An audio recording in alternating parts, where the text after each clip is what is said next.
Well, just days before it was set to take effect this month, an Illinois judge ruled part of the state's new Safety Act unconstitutional, specifically the pretrial release and so-called no cash bail provisions. The Pritzker administration has already filed an appeal. News 8's Josh Lamberty explains how that appeal process will work and why we might not know the outcome for months.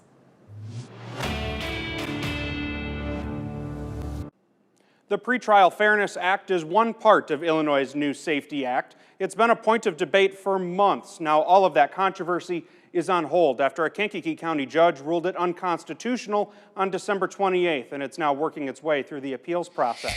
So, how did we get here? Our sources are documents from the Illinois State Supreme Court and Knox County State's Attorney Jeremy Carlin.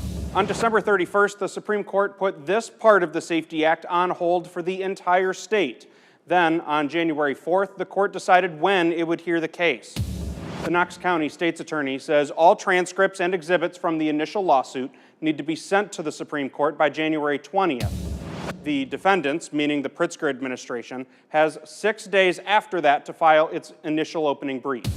The plaintiffs, which include more than 60 Illinois state's attorneys, then have until February 17th to file a response.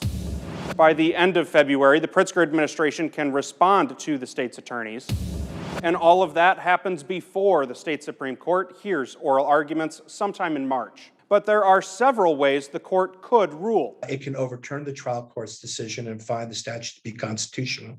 It can agree with the trial court and then issue its own rules as to what's to happen with regard to bail that are very similar to what the legislature had in mind. Or it can find it unconstitutional. We just completely start from square one. There are other parts of the Safety Act that are already in effect as of January 1st, like policing reform, body cameras for officers, as well as complaint processes. Only the bail reform portion of the Safety Act is being challenged, not the whole law. So those other parts remain in effect.